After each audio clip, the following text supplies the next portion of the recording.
할렐루야. 오늘도 이렇게 추운 날씨임에도 불구하고 또 주님 전에 나와서 또 온라인으로 하나님께 예배드리는 여러분들에게 하나님의 넘치는 은혜와 축복이 함께 하시기를 주님의 이름으로 축복합니다. 성탄절이 다가오고 있습니다.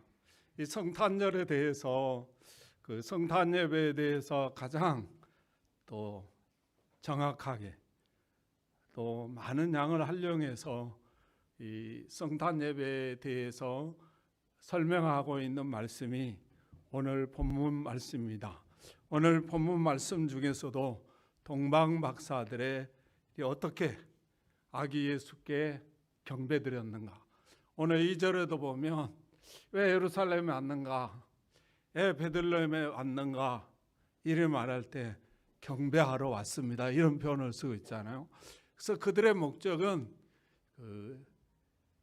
태어나신 그 예수께, 아기 예수께 경배드리기 위해서 왔다는 것입니다. 사랑하는 성도 여러분, 여러분 여기에 오셨습니까? 비즈니스 하러 왔습니까? 경배드리기 위해서 오신 것이죠. 그와 같이 동방박사들도 아기 예수께 경배드리러 왔다고 하면서 이 동방박사들이 도대체 어떻게 아기 예수께 경배를 드렸는가에 대해서 하나님은 소개하면서 우리들도 이렇게 예배드리면 이러한 하나님의 역사를 보여주겠다고 하는 그런 약속인 줄로 믿습니다. 할렐루야. 오늘 동방박사들이 어떻게 예배드렸나 이리 봤더니 그 첫 번째로 보니까 그 2절 보면 이렇게 말하고 있어요. 2절, 유대인의 왕으로 나신 이가 어디 계시냐? 우리가 동방에서 그의 보혈을 보고 그에게 경배하러 왔노라 하니, 9절에도 보면 그 별의 인도함을 따라서 왔고 앞으로도 인도함을 따라서 갈 거다, 이런 표현이죠. 그러므로 이 동방박사들이 어떻게 예루살렘, 그것도 변들이 시골인 그 베들레헴 땅에서 온 아기 예수를 경배하러 올 수 있었는가? 딱 단서는 하나입니다. 별을 따라서 왔다는 거예요. 도대체 별을 어떻게 별을 보고 그 별을 보고 아기 예수가 만왕의 왕 되신 예수, 하늘과 땅을 심판하시는 그 예수가 이 땅에 오시는데 어떻게 별을 보고 그걸 알 수 있었을까? 이렇게 생각해 볼 때요, 민수기 24장 17절을 보면 그 중반부에 보면 한 별이 야곱에서 나와서 한 규빗이 이스라엘에서 나와서, 똑같은 표현이거든요. 한 별이 야곱에서 나온다는 거죠. 야곱에서 나와서 심판할 거다, 이런 표현입니다. 그 뒷부분을 쭉 이렇게 보면 그 한 별이 야곱에서 나와서 심판하게 될 거다, 이런 표현이에요. 근데 민수기 14장 17절 이하로 이 내용을 동방박사 어떻게 알 수 있냐 이 말이죠. 동방박사라는 말이, 이 동방이라는 어떤 사람은 또 가천이라고 말하더라고. 대한민국이라 동방에 그러니까 대한민국이라 이렇게 번역한 신문인데, 이 동방이라는 그 성경 원문의 표기를 잘 이렇게 그 신학자들이 연구를 해보니까 그 언어의 변천사라는 게 있잖아요. 언어의 변천사로 쭉 이렇게 보니까 이게 어딘가 봤더니 페르시아, 바벨론 이 지역이에요.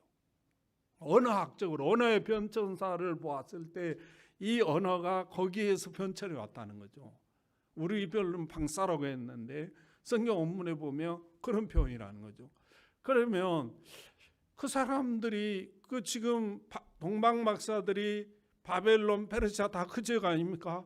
그 지역에서 하는데 어떻게 예수가 하늘과 땅을 창조하시고 하늘과 땅을 심판하시는 예수가 어떻게 별을 통해서 가르치는 어떻게 아느냐 말이죠. 근데 우리가 잘 생각해 보면 이 바벨론 땅에 누가 살았냐 하면 다니엘의 세 친구가 살았어요. 어렸을 때 이 사람들이 포로로 끌려가잖아요.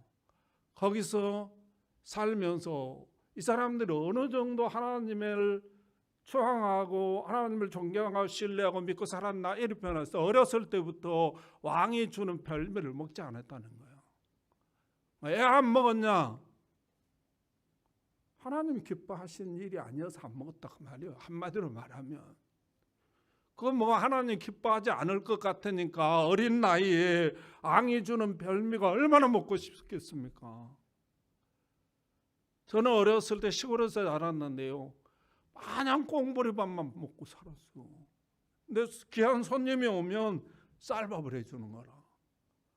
그래서 내가 그 냉기만 먹으려고 기다렸던 기억이 있어요, 어렸을 때. 그런데 여러분, 포로로 끌려가지고 왕이 먹는 별미죠. 별미가 뭐예요? 아주 맛있는 음식이라고 말이죠. 근데 그걸 주는데도 안 먹는 거라. 왜 안 먹냐? 하나님이 기뻐하지 않으니까 안 먹는 거라. 그뿐이겠어요? 금신상 만들어 놓고 거기다 절해라, 거기다 절 안 하면 펄펄 끓는 그 불에 던져버리겠다. 그래도 안 합니다. 사자굴 속에 던져버리겠다. 그래도 안 합니다. 하나님이 좋아하는 것은 끝까지 하는 것이고 하나님이 좋아하지 않는 것은 불 속에 던진다고 해도 안 하는 거라. 그러니까 하나님이 그들에게 어떻게 역사하냐면 그 풀무불 속에서, 불구덩 속에서도 그 끓음내가 하나도 안 났다는 거예요. 목사님 어떻게 그럴 수 있습니까? 나도 몰라. 그걸 내가 어떻게 알겠어요? 나중에 하나님 만나시면 그때 물어보셔. 나는 내 머리로는 이해할 수도 없고 설명할 수도 없어. 근데 나는 하나 아는 게 있어요. 그게 뭐냐면 나는 믿어요. 왜? 하나님 무에서 유를 창조했으니까. 죽은 자도 살리고 산 자도 죽이시는 분이니까. 나는 믿는 거지 그걸 어떻게 이해하냐? 난 뭐 이해 못합니다. 이해 안 됩니다. 내 머리로는. 내 상식으로는. 단지 믿는 거예요. 나는. 사자굴 속에 던져버렸어요. 근데 이 사자가 굶주린 사자였대요. 그러니까 나중에 다니엘 대신 다른 사람들 던져버리잖아요. 땅에 떨어지기도 전에 다 받아먹어버렸다는 거예요. 그만큼 뭐예요? 사자가 배고파 있었다고 말이에요. 근데 이 다니엘은 못 먹은 거예요. 하나님 지켜준 거죠. 보호해준 거죠. 그리고 살아서 나오니까 왕이 어떻게 돼요? 정말 이 다니엘의 세 친구가 믿는 하나님이 진짜 하나님이다. 진짜 신이다. 그래서 온 백성이 뭐예요? 하나님을 섬기도록 말해요. 명령합니다. 그러면 다니엘이 그들에게 이제 왕은 그냥 허수아비고 자기가 실권을 쥐었잖아요. 그 통치할 때 다니엘서 전반부 후반부는 뭐예요? 만왕의 왕 되신 예수가 이 땅에 오셔서 심판하는데요. 얼마나 그 후반부를 읽어보면 무서운지 몰라. 그러니까 이러한 말씀들이 그들에게도 팽배해 있었겠죠. 그런데 어느 날이 보니까 여러분이 잘 알다시피 천문학, 경제문화 모든 면에서 이 당시에 이 사람들이잖아요. 보니까 별이 진짜 나타난 거예요. 근데 중요한 건 이들이 그동안 자기들이 가지고 있던 박사학이라는 그 학문, 인정해준 그 학문으로 그 별을 판단하는 것이 아니라 그 별을 인도함을 따라서 앞으로 전성을 향해 나가세, 전성 문마 바라고 나가서 끌고 그 별을 따라왔다는 거예요. 그래서 아기 예수를 만나게 되는 역사가 일어났다고 성경은 우리에게 기록하고 있습니다. 다른 말로 표현하면 자기가 지금까지 연구한 학문과 지식과 경험을 따라서 갔더라면 아기 예수를 만날 일도 없고 경배할 수도 없다, 그 말입니다. 이게요, 우리 주님의 모습이에요. 우리 주님이 이 땅에요, 내 의지대로 왔다, 내 의지대로 말구유에 왔다, 이런 표현 안 씁니다. 성부 하나님의 뜻을 따라서 성부 하나님의 뜻을 이루기 위해서 내가 구유에 왔고 십자가 진다, 그 말이에요. 그러므로 사랑하는 성도는 2023년도 성탄이요, 성탄절, 예수 안 믿는 사람도 그 성탄절이라 합니다. 하나님의 약속의 말씀을 따라서 성탄에 예배하는 저와 여러분들이 되시기를 주님의 이름으로 축복합니다. 이걸 하나님이 인정한다는 거예요. 내 지식으로, 내 경험으로 그걸 따라서 예배하는 것이 아니라 하나님의 약속, 하나님의 뜻을 따라서 예배하는 사람을 인정한다는 사실을 꼭 믿으시기를 주님의 이름으로 축복합니다. 두 번째로 보니까 2절 다시 보면 이렇게 말해요. 유대인의 왕으로 나신 이가 어디 계시냐? 우리가 동방에서 그의 별을 보고 그에게 경배하러 왔노라. 1절에서도 보면 헤롯 왕 때 예수께서 유대 베들레헴에서 나심에 동방으로부터 박사들이 예루살렘에 이르러 말하되, 이렇게 여기서 동방 두 번 계속 표현하잖아요.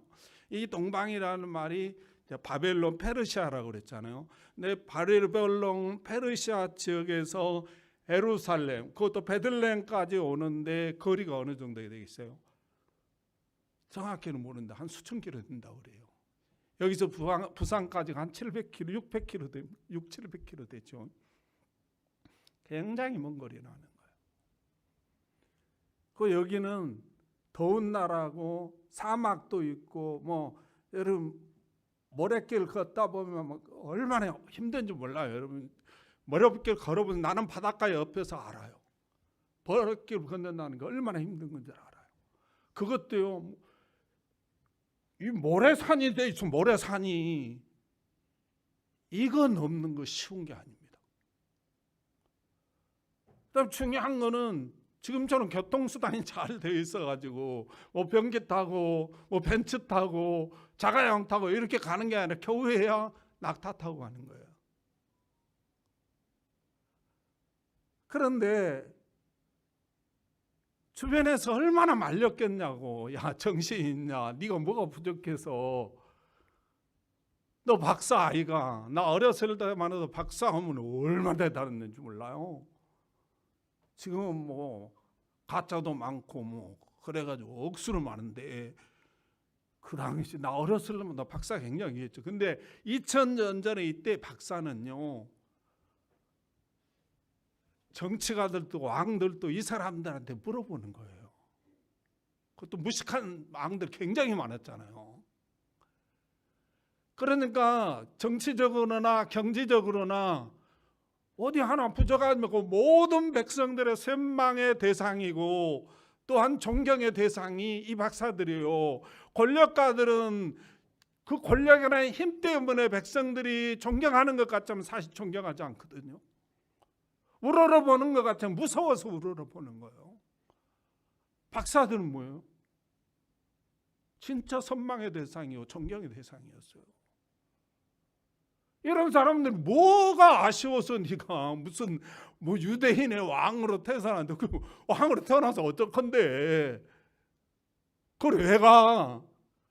주변에서 얼마나 말렸겠어요. 그럼에도 불구하고 아기 예수를 찾아와서 경배드렸다. 이 말이 뭐예요?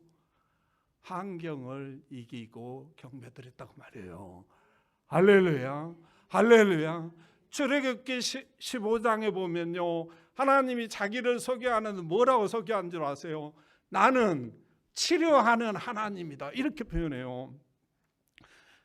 내가 누구냐? 나는 너희들을 치료해 주는 하나님이야, 이렇게 표현해요. 그러니까 치료해 준다는 말은 우리의 병도 고쳐주지만 우리의 지식도 고쳐주고 여러 가지 우리의 건강도 고쳐주고 사상도 고쳐주고 그래서 더 강하게 하고 더 깊어지게 하고 더 발전하게 해준다 그 말이죠. 그러기 위해서 이스라엘 백성들을 어떻게 인도했나 이렇게 한번 봐보세요. 사흘길을 걸었는데 물이 없다는 거예요. 더운 나라에서 사흘길을 걸었는데 물이 없어요. 그러면 애들이 막 울고 물 달라고 울고 막 그 부모 눈물에 얼마나 피눈물이 나겠냐고. 애들이 물이 없어가지고 우는데, 아니 하나님이 왜 이렇게 물 없는 곳으로 인도를 하시냐고 이 말이에요. 근데 하나님은 왜 그런 줄 아냐? 나는 치료하는 하나님이야 이렇게 표현해요. 나는 고쳐주는 하나님이야, 나는 발전시켜주는 하나님이야 그런 말이에요. 그 발전시켜주기 위해서, 그렇게 고쳐주기 위해서, 그렇게 치료하기 위해서 내가 어떻게 너희를 인도하느냐? 고난 가운데로 인도한다 그 말입니다. 여러분들 다 대부분 부모시잖아요. 자식이 있잖아요. 애들이 왜 공부하기 싫은데 막 공부 가르쳐요? 고쳐주려고 그런 거 아니에요? 발전시켜주려고 그런 거 아니에요?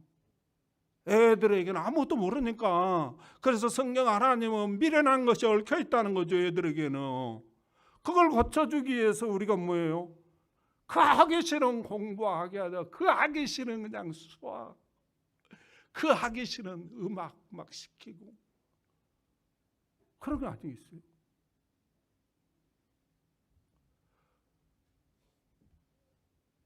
지금 동방박사들도 마찬가지죠. 왜 이렇게 어려운 길을 걷게 하시나? 우리에게 고난을 줘서 그 고난을 극복해내도록 하기 위함이라는 거예요. 할렐루야. 그 사람만이 하늘과 땅을 통치하시고 하늘 영광을 버리시고 이 땅에 오신 예수께 경배할 수 있다는 거예요. 할렐루야. 할렐루야. 가볍게 생각하면 안 돼요. 하나님이 왜 공부를 시키냐고 그냥 스스로 알게 만들어버리지. 뭘 피아노를 배우게 하냐고 그냥 하나님 그냥 피아니스트 그냥 되게 해버리지. 뭐다 하시는 분은 아니요. 얼마 안 돼 할 수 있는 분이요. 근데 그렇게 인도 안 하신다고. 왜? 치료하려고, 강하게 하시려고, 담대하시게 하시려고, 인내하게 하시려고, 실력자로 만들어내려고. 그래야 하나님을 알 수 있으니까. 할렐루야. 그래야 하나님을 경험할 수 있으니까. 왜 다니엘과 다니엘세 친구들을 그렇게 고난 가운데로 인도하시냐고. 그래 안 해도 되잖아요. 근데 왜 그렇게 인도하느냐고. 살아계신 하나님을 그들에게도 보여주고 만백성에게도 하나님이 살아계심을 보여주려고 한다. 그런데 대부분의 사람들이 그런 고난이 오면 그냥 우상숭배 해버리고 기도 그만둬버리고 이렇게 가더라는 거. 근데 다니엘의 세 친구가 다니엘은 그렇게 안 하더라는 거예요. 이 모습을 보고 하나님이 살아계심을 보여준 거예요. 할렐루야. 할렐루야. 그러므로 사랑하는 성도 여러분, 2023년도 이 성탄절을 맞이해서 여러분의 환경이, 여러분의 역경이 어떤 건지 저 잘 모릅니다. 그런데 왜 나에게 이렇게 주었을까? 왜 나에게 이런 질병을 주었을까? 왜 나에게 정말 부자로 만들어가지고 마음껏 감사하게 하고 돕게 하고 이리 만들지 왜 이렇게 찌질나게 가난하게 만들었을까? 고쳐주시려고 하셨습니다. 그게 답입니다. 그러므로 사랑하는 성도 여러분의 주어진 환경 이겨내시기를 주님의 이름으로 축복합니다. 할렐루야. 여러분의 남편, 여러분의 아내, 여러분의 자식, 여러분의 부모가 여러분을 왜 힘들게 하는가? 그거 나 고치려고 하는 겁니다. 왜 그런 환경을 주었는가? 그런 역경을 주었는가? 그거 나 고치려고 하면, 내가 고쳐지면 그 사람들 다 고쳐집니다. 내가 고쳐지면 내 자식들도 고쳐지고, 내가 고쳐지면 내 남편도 고쳐지고, 내가 고쳐지면 내 아내도 고쳐집니다. 이 말을 우리 선조들은 가는 말이 고와요, 오는 말이 곧단다야, 그렇게 말하는 거예요. 그러므로 사랑하는 성도 여러분, 여러분에게 어떤 환경이 주어졌던 그것은 하나님께서 이겨내라고 주신 줄 알고 이겨내시기를 주님의 이름으로 축복합니다. 세 번째로 보니까요, 이 동방박사를 어떻게 하나님께 경배드렸나 이리 봤더니요, 그 11절에 보니까 이렇게 말하더라고요. 11절입니다. 집에 들어가 아기와 그의 어머니 마리아가 함께 있는 것을 보고 엎드려 아기께 경배하고 보배합을 열어 황금과 유황과 몰약을 예물로 드리니라, 이렇게 표현했어요. 자, 이 무슨 말입니까? 이 동방박사 그 당시에 최고로 존경받고 선망의 대상이고, 권력적으로나 물질적으로나 학문적으로나 전혀 부족함이 없고, 남보다 더 많았으면 많았지 전혀 적지 않는 그런 부족함이 없는 사람입니다. 이 사람들이 아기 예수께 엎드려 경배했다는 거예요. 그러니까 얘가 태어났는데 이 박사라는 사람이 와가지고 그 아기한테 엎드려서 경배를 드렸다는 거예요. 이게 뭐 상식적으로 안 맞는 소리잖아요. 지금 자기가 인사를 받아야지, 그것도 애한테 엎드려가지고, 이 말이 안 되는 이야기. 왜 하나님이 이런 말씀을 기록게 했을까? 왜 이렇게 하게 했을까? 겸손하게 경배하라고 말이죠. 그리고 보배를 드렸다는 거죠. 여러분이 잘 아는 황금과 유황과 몰약 드렸다는 거예요. 그걸 지금 하나님은 이들이 보배를 드렸다, 이렇게 표현해요. 보배라는 말은 뭐예요? 자기에게 가장 귀한 것, 자기에게 가장 소중한 것, 이게 보배죠. 근데 그거를 바벨론 페르시아 지역에서 준비해 가지고 드렸다는 거예요.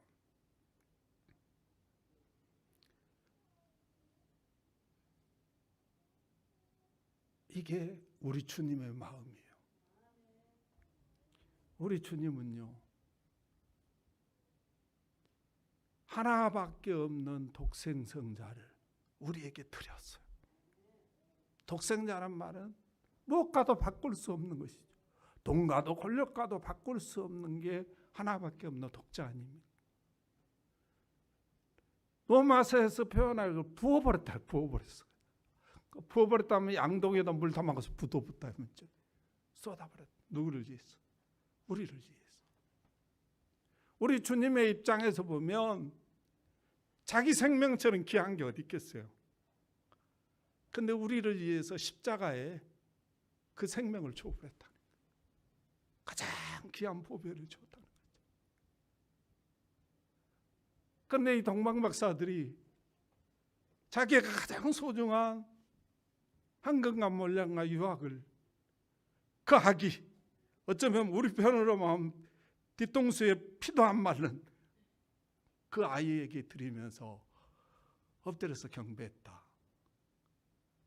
겸손하게 아기 예수께 경배드렸다가 말이죠. 우리 주님이 이 모습을 본 거예요. 요즘 우리 한국교회 보니까 목사님들, 또 큰 교회 목사님들 보니까 아이고 뭐 가당치도 않은 분들 많이 계시잖아요. 군림하려고 그러고 의시되려고 그러고. 하나님 목사가 그렇게 하라고 세워준 게 아니잖아요. 우리 아시잖아요. 장로님이 늘 그러라고 세워준 게 아니잖아요. 우리 아시잖아요. 우리 예수님처럼 뭐라고 표현합니까? 이 작은 형제에게 하는 것이 나에게 하는 거란다.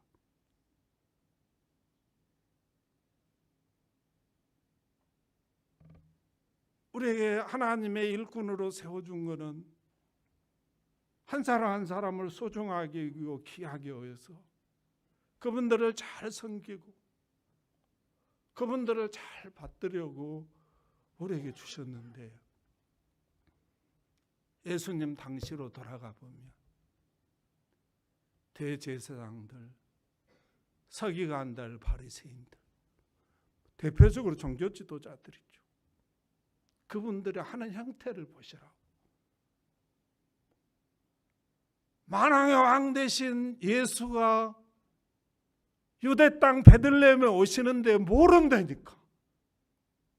동방박사들을 보내가지고 내가 별을 따라서 왔는데 유대인의 왕으로 나신 이가 어디 계시냐. 그래서 모든 제사장들과 서기관들과 바리새인들을 헤롯 왕이 불렀어요. 성경에 만왕의 왕이 어디서 태어난다고 했느냐 이래 물으니까 베들레헴 땅에서 태어난다고 했습니다. 그럼 빨리 가야 되잖아요. 지금 안 갑니다.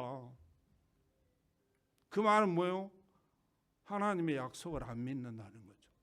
그래서 예수님이 요한복음 5장에 와가지고 너희들 모세 글도 안 믿지 않냐? 그리고 뭐라고 그러는 줄 아세요? 내가 그러면 모세 글도 못 믿는 11조 한 줄 아냐? 안식일 지킨 줄 아냐? 막 이래 예수에 대든 거예요.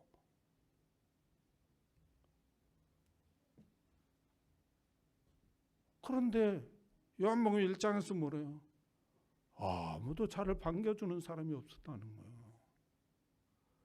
근데 이 동방박사들이 그 동방에서 머나먼 길을 별을 따서 환경을 지키고 아기 예수께 와서 엎드려서 보배압을 드리면서 경배하는 거예요. 이 모습을 하나님이 보시고 얼마나 감동하셨던지요. 꿈에 동방박사들을 찾아왔어요. 동방박사들을 찾아와가지고 가르쳐 줍니다. 왜 헤롯 왕이 아기 예수를 죽이려고 했거든요. 지금 동방박사들은 헤롯 왕의 요청을 받아서 가서 헤롯 왕에게 베들레헴에서 예수가 태어났습니다. 이거 가르쳐 주려고 했거든요. 그런데 동방박사들에게 찾아오셔서 그 속는 것을 막아주시고 새로운 길을 열어주시고,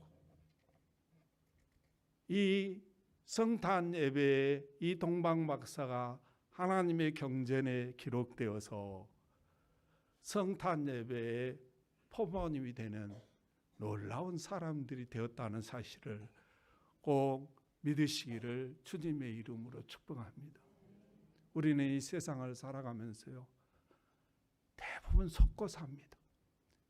지식자들에게 속고 살고요, 권력자들에게 속고 살고요, 또 부유한 자들에게 속고 삽니다. 근데 중요한 건 뭐냐? 속고 살면서도 속는 줄 모르는 거라. 자기는 권력가들이 자기 유리한 대로 다 끌고 가는데도 불구하고 속는 줄도 모르고 살아요. 동방박사들도 헤롯이 속이는 줄 몰랐어요. 하나님께서 가르쳐 주시고 다른 길을 열어주셨듯이 이번 동방 성탄절을 통해서 하나님의 그 역사가 여러분 삶 속에 경험되기를 주님의 이름으로 축복합니다. 기도하겠습니다. 하나님 감사합니다. 오늘도 저희들에게 귀한 말씀을 주시고, 오늘도 저희들에게 귀한 은혜를 주시고, 오늘도 저희들에게 귀한 축복으로 은총으로 함께해 주신 하나님 은혜와 사랑을 감사합니다. 하나님 오늘도 말씀을 받고 보니 많이 부끄럽습니다. 하나님 용서하시고 이번 성탄을 통해서 하나님을 경험하게 하시고 금년 성탄을 통해서 내 가정과 내 삶이 새로워질 수 있도록 축복하여 주시옵소서. 우리 주님께서 도와주시며 놀랍게 역사할 줄 믿고 예수님의 이름으로 감사하며 기도하옵나이다. 아멘.